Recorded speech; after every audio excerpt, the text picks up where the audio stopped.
Today, we got a lot of stuff to do. My name is Alicia Breton. I am a master's student in the Born Jewish Studies program, and I TA for research on white supremacy and anti-Semitism on social media. So I work at the Institute for the Study of Contemporary Anti-Semitism. We employ graduate students on a number of different tracks.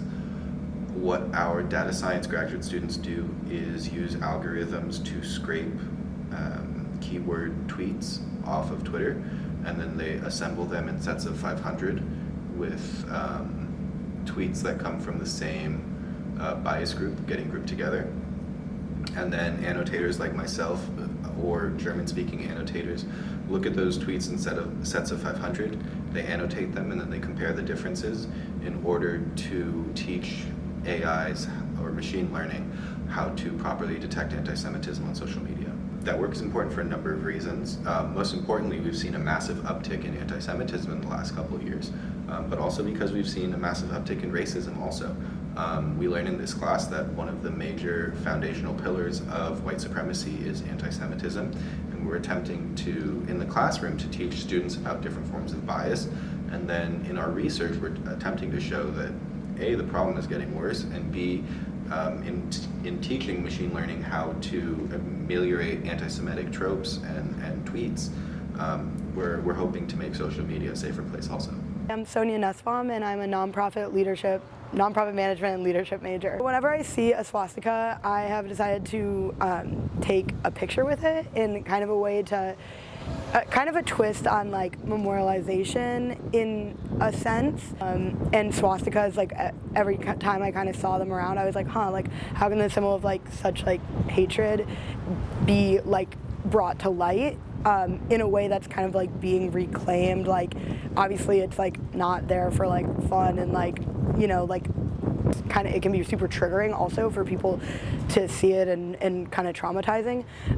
So how can it kind of be reclaimed to like kind of take away that power? So I have been taking pictures, selfies, basically every time I see a swastika, really anywhere I am in the world, pretty much only though like if I'm alone. I don't really want people to like see me taking a picture with it, because of course that could like be messy. Just kind of being like, oh, like this hate is still here, but like I'm here too, and like, okay, how can I be kind of resembled in even though there's like all this like hate, what am I doing as a Jewish person that's just like being and living, and like, yeah, I may have to experience like even just like seeing like a swastika around, but like also like I as myself am also here. My name is Maya Goldenberg, and I'm a junior. I'm studying business management, international business, and I'm minoring in French. Being Jewish to me is to be grateful to my family, to my ancestors, to everyone who gave up everything so that I could live the life that I live. It's to be grateful to God.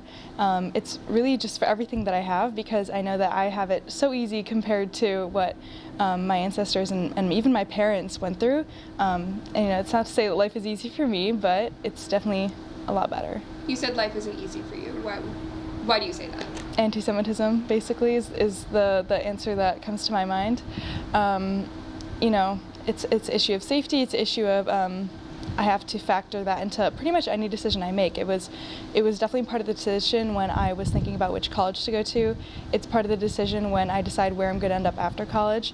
Is there a safe Jewish community there?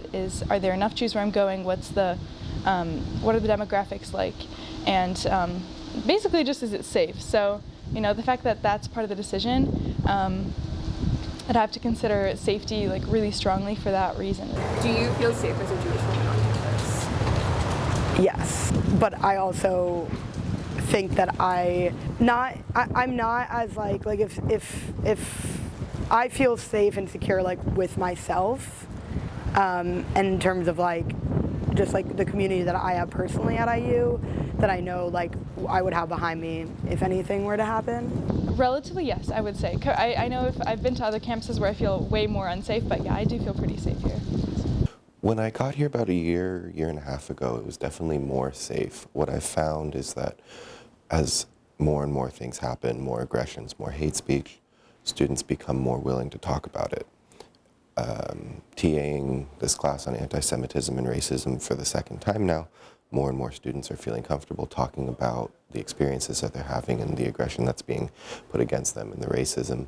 And it's becoming not a safe campus. There are things happening in town, a little bit farther out of town, on campus, on Kirkwood, all things that shouldn't be happening. Hate speech, swastikas, lies about the Holocaust. And it's basically making Bloomington not a safe place for Jewish people anymore.